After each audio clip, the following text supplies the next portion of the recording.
Hello friends, आज के इस वीडियो में हम लोग डिस्कस करने वाले एस्केप वेलोसिटी, जो कि एक पार्ट है फिजिक्स में क्लास 11th के अंदर ग्रेविटेशन चैप्टर के अंदर ये पार्ट आता है एस्केप वेलोसिटी। तो फाइनली आज चलो हम डिस्कस कर लेते हैं। तो एस्केप वेलोसिटी होती क्या है? तो देखो, एस्केप वेलोसिटी होती क्या है? एक ऐसी मिनिमम वेलोसिटी से हम किसी ऑब्जेक्ट को, ठीक है, कोई ऐसी मिनिमम वेलोसिटी जो हम किसी ऑब्जेक्ट पे लगाए जिससे हम उसको थ्रो कर सके भाई ग्रेविटेशनल फील्ड ऑफ अर्थ से। मतलब इस उस ऑब्जेक्ट को ग्रेविटेशनल फील्ड है ना जो हमारी अर्थ की, उससे बाहर फेंक दे, इतनी वेलोसिटी होनी चाहिए और जिसकी वजह से वो ऑब्जेक्ट है वापस आए भी ना। सिंपल एस्केप वेलोसिटी इतना ही है, ठीक है। क्योंकि अगर कोई ऑब्जेक्ट है अर्थ के ऊपर, उस पर हम इतनी वेलोसिटी लगाए मिनिमम कि वो अर्थ की ग्रेविटेशनल फील्ड से बाहर चला जाए और कभी वापस ना आए, तो इसी को कहते हैं एस्केप वेलोसिटी। तो अब इसकी नाम है डेफिनेशन भी आती है, आओ जरा उसको भी लिख लेते हैं, एग्जाम में पूछी जाती है डेफिनेशन। तो देखो, it is a minimum velocity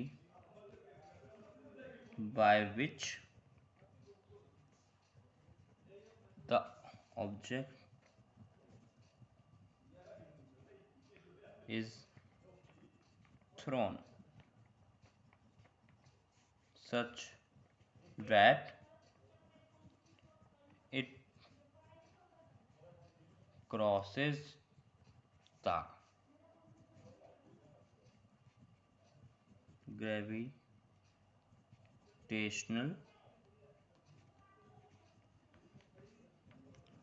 field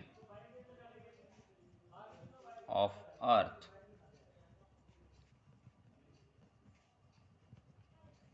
and never come back। तो सिंपली इसकी मतलब डेफिनेशन थी कि एक ऐसी मिनिमम वेलोसिटी हो जिससे हम किसी ऑब्जेक्ट को फेंक सके बाहर, अर्थ फेंक सके, अपनी ग्रेविटेशनल फील्ड ऑफ अर्थ के बाहर फेंक सके और वो ऑब्जेक्ट कभी वापस ना आए। तो सिंपली ये इसकी डेफिनेशन है। तो किसी एक डेरिवेशन भी आती है जो कि एग्जाम में पूछी जाती है और इसमें मतलब मार्क्स से रिलेटेड होती है, तो आप उसको भी डिस्कस कर लेते हैं। तो सबसे पहले हम इसमें ग्रेविटेशन का अपना फॉर्मूला लगा लेंगे। वर्क डन इसमें ग्रेविटेशन का तो जो होता है, जो कि होता है G M small M by R, ठीक है। ये हमारा एक फॉर्मूला होता है ग्रेविटेशन के अंदर, जो कि ये वर्क डन का होता है। अब इसको वर्क डन है, तो मैं वर्क डन जो होता है एनर्जी के बराबर होता है, तो जो वर्क डन है इसी फॉर्मूले को मैं एनर्जी के उसको भी इक्वल रख सकता हूँ, ठीक है। इसको मैं एनर्जी के इक्वल भी रख सकता हूँ। तो इसको ले लो वन, इक्वेशन वन।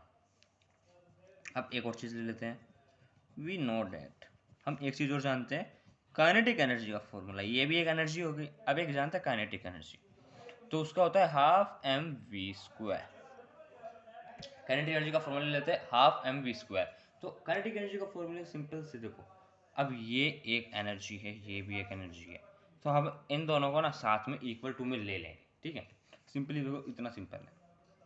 तो अब देखो, सबसे पहले जी एम, इन दोनों को सिंपली आपस में एक दूसरे के इक्वल रख लो क्योंकि दोनों है तो एनर्जी, ठीक है। एम से एम कट गया, अब कुछ नहीं कटेगा। अब इस टू को उधर भेज दो और फिलहाल यहाँ पे एम वी का स्क्वायर रखो।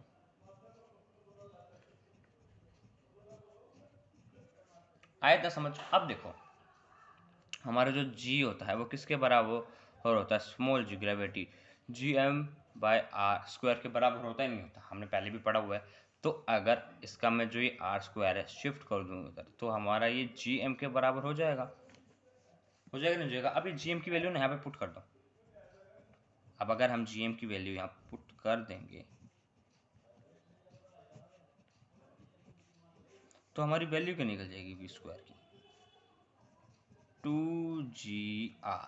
अब यहाँ से अंडर ये स्क्वायर हटा दो तो यहाँ पे आ जाएगा अंडर रूट 2GR का अंडर रूट। सिंपली ये आ जाएगा, वेलोसिटी का हमारा फॉर्मूला निकल चुका है। अब देखो, इसमें मास वास कुछ भी हट चुका है, मास भी नहीं है, एंगल वेंगल कुछ भी नहीं है, ठीक है। हमारे पास सब हट चुका है, बस हमारे पास एक रेडियस दे रखी है और एक ग्रेविटी दे रखी है। तो सिंपली अब हम इसमें वेलोसिटी निकाल लेते हैं। तो वेलोसिटी के लिए देखो, इसमें वैल्यू पुट कर देते हैं। 2 हमारी जी की कितनी होती है? 9.8 होती है, और इनटू में रेडियस ऑफ अर्थ 6.4 इंटू 10 की पावर 6, ये हमारी रेडियस होती है। अब जब आप लोग इसको सॉल्व करोगे ना, तो वैसे सॉल्व करना नहीं है, सीधा आंसर लिख देना। इसका आंसर आएगा 11.2 किलोमीटर पर सेकेंड। कि मतलब इतनी वेलोसिटी होनी चाहिए ऑब्जेक्ट को फेंकने के लिए बाहर, अर्थ की ग्रेविटेशनल फील्ड से बाहर फेंकने के लिए इतनी वेलोसिटी की हमें नीड है। ठीक है, तो सिंपली हमारे पास वेलोसिटी भी निकल चुकी है। और एग्जाम में कभी कभी पूछा जाता है कि क्या नाम है, जो इसके वेलोसिटी है किसके ऊपर डिपेंड नहीं होती। तो देखो, ये मास के ऊपर डिपेंड नहीं होती और ना ये किसी एंगल के ऊपर डिपेंड होती, बिल्कुल नहीं होती। ठीक है, क्योंकि ये देखो यहाँ फॉर्मूले से दिख रहा है एंग किस पर डिपेंड है। सिंपली हमारे पास एक ये टू भी हमारा क्या नाम है, इसमें कांस्टेंट होता है, जी भी कांस्टेंट होता है, आर, ये सिर्फ रेडियस के ऊपर डिपेंड होती है और किसी चीज़ के ऊपर डिपेंड नहीं होती है हमारी वेलोसिटी। तो सिंपली इतना समझ आ गया। आई होप आपको इतना समझ आ गया होगा। और आज की इस वीडियो में ज़्यादा मतलब कोई कॉम्प्लिकेटेड भी नहीं है, इतना रॉकेट साइंस भी नहीं है। ऐसी वेलोसिटी काफ़ी ज़्यादा सिंपल है, 3 मार्क्स के अंदर एग्जाम में पूछा जाता है। तो आज की वीडियो में इतना मिलता ही, हम मिलते हैं अपनी नेक्स्ट वीडियो में, तब तक के लिए बाय बाय।